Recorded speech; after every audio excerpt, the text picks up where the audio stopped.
Hello guys, welcome back to Let's Go Far Together. I was requested on the video I had on a 7v7 to make the same kind of content on a 11v11 format. And we're going to take advantage of the opportunity to show you guys why I like the 4 here in red 4-2-3-1 formation more than I like the 4-3-3 formation. And as always, remember the goal is implied, so it's 1-4-2-3-1, 1-4-3-3. Let's start first of all with the fact that you have 4 defenders. The 2 in the center would be your 2 center backs, and if you go on the progression of the explanation that I gave on the 7v7, these 2 guys are crucial, that they are partners and they understand each other's strengths and weaknesses. And you have 2 fullbacks, so this would be your left back, this would be your right back as you are attacking in this direction. You will have 2 defensive midfielders, but the way I like using them is one of them would be more defensive than the other. Traditionally, the number 6 is the one that is more defensive. Think of you Joshua Kimmich from Bayern Munich, or I believe Busquets when he was in Barcelona, he also used the number 6. I might be wrong on that. Apologize if I am. Now you have your creative player right in front of these guys, and then you have your 2 wingers. Now this is the thing I love about this.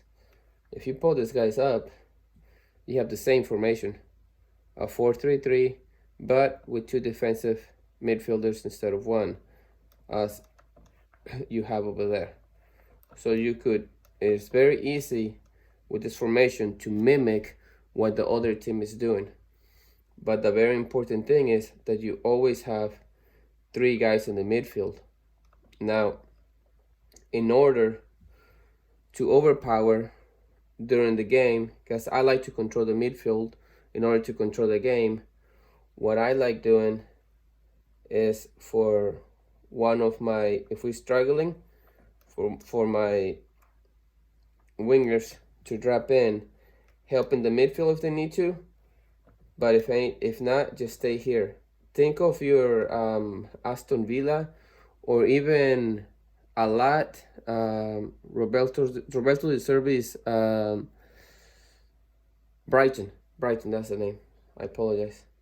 Now, if you notice, when those teams build from the back, they create a box in here, in the midfield, in the lower part. So as if they trying to build up from the back, this guy goes up a little bit. These guys stay here for, this guy goes up. The midfield comes to push. These guys go up.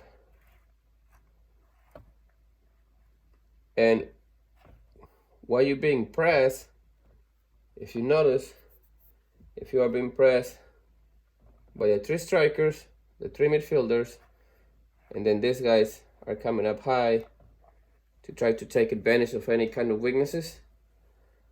Now, if you have this set up like this in the box,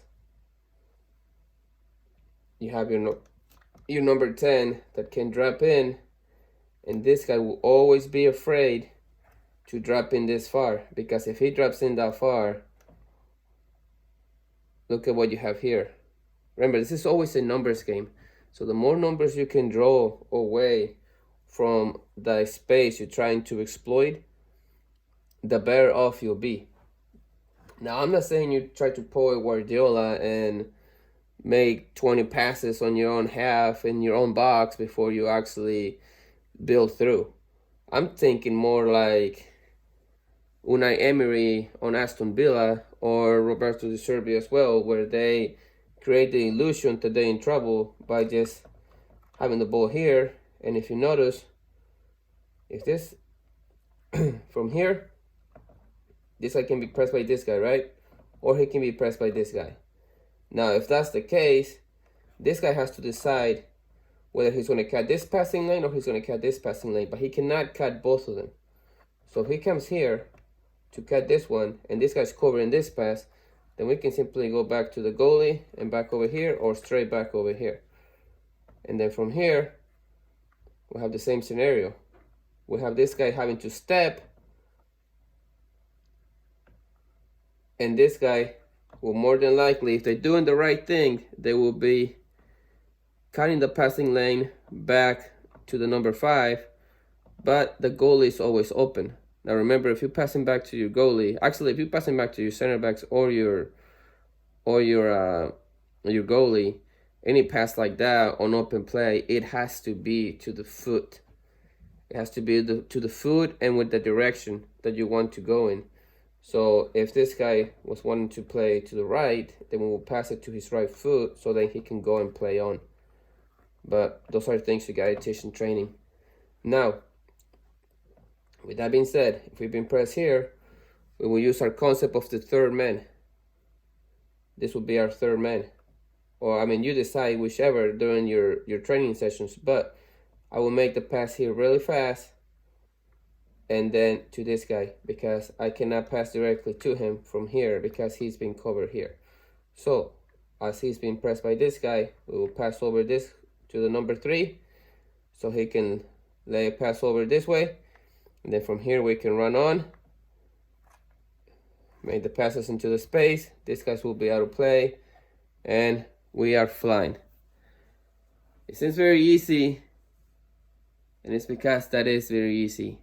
All you have to do is make sure you practice a lot in training with having possession in here and making sure your number 6 and your number 8 are very comfortable on the ball.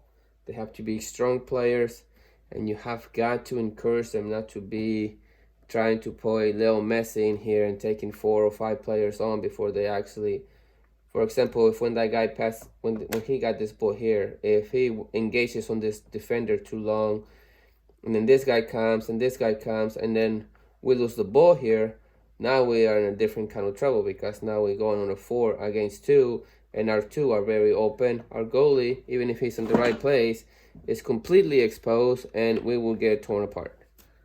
So, remember, your left back and your right back get open wide.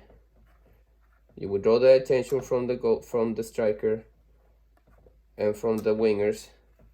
You have the attention from the midfielders, and it looks like you have an even match. But because you have your goalie, you have one more than they do in here, as you can tell. 1, 2, 3, 4, 5, 6, 7, 8 against 1, 2, 3, 4, 5, 6. So you actually have 2 players more than they do. So you absolutely should be able to control that. Now in training, start simple. Start with just a box, pull this guy out, and then just start with these guys, with the left back, the right back, the 2 center backs, and these guys with 3 defenders. And these guys have to be able to carry the ball out, pass it this way, pass it that way, or go the other way and pass it this way, and then to this guy to then shoot on small nets or pass to small nets on the sides. So have a small net here and have a net here, because, or it doesn't even have to be a net, you can just make it gate with cones, or if you don't have cones, just put a shirt down or put your shoes down or anything down in here, and that will signal water bottles, whatever you got. You don't need a lot of equipment to do this. As you can tell, this is a no fancy thing.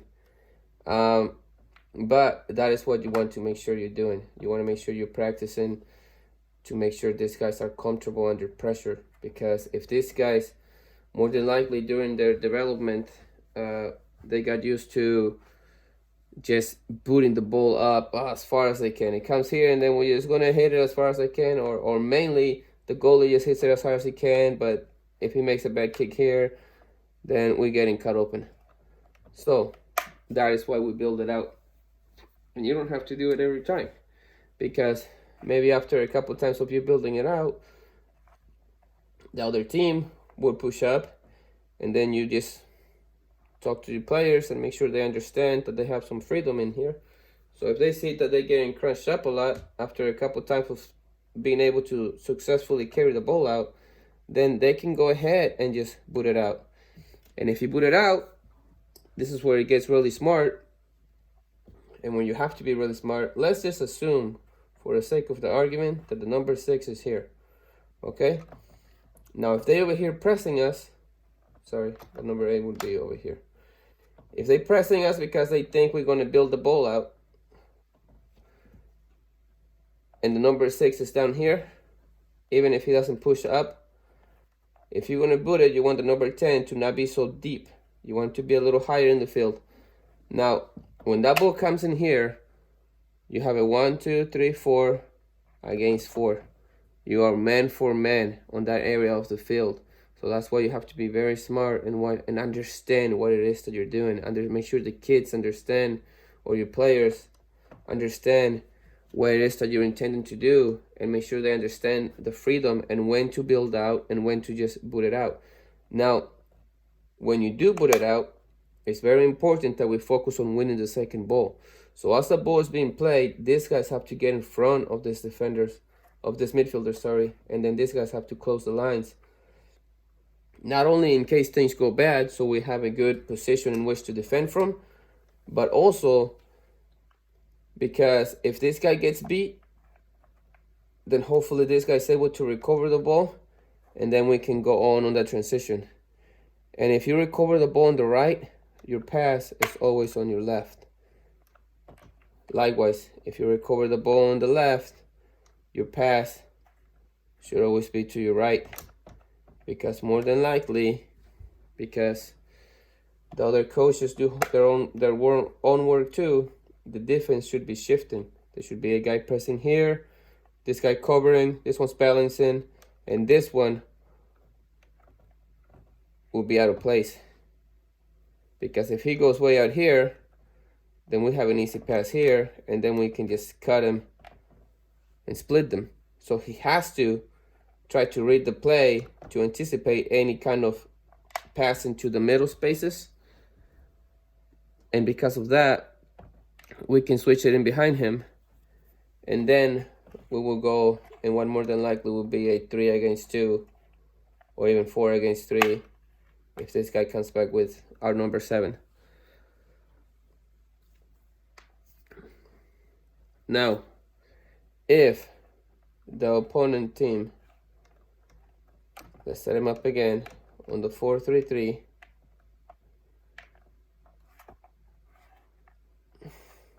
If they try to sit compact, and this guy drops in, and this guy drops in to help, for one, there'll be very little threat.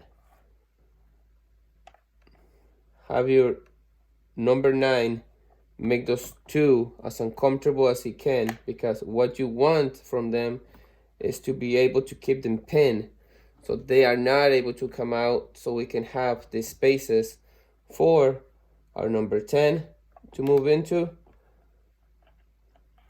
and our number 11 with our number 7 can go one-on-one with these guys.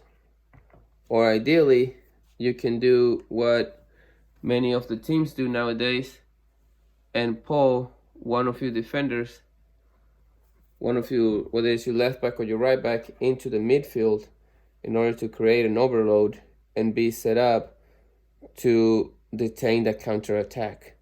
So if you're here on your attacking phase, more than likely these guys are not going to be very defensive minded. So even if they come back like this, you have your option to try to make a pass into this guy, your number 2, so then he can pass to the 11, and the 11 can go on a one-on-one.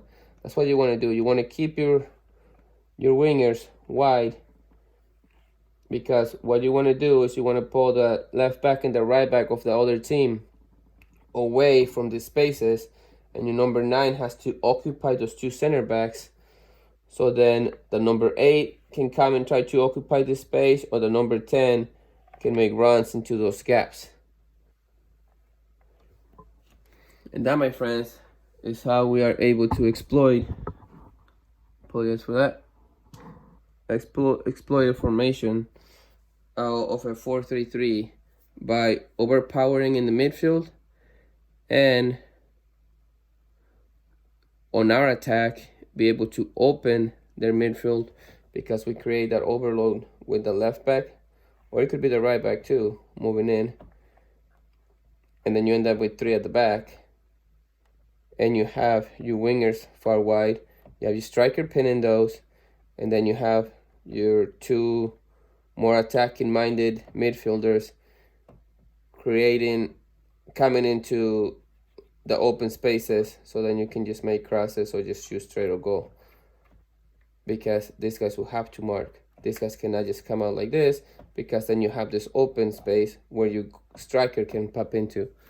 So teach your players to come into the open spaces, to look for the open spaces, and to look for their third man. Again, if you have any comments or you would like more specific content on how to create overloads, or how to do this or implement this on training sessions, please leave it on the comments below, and I will try to do that as best I can.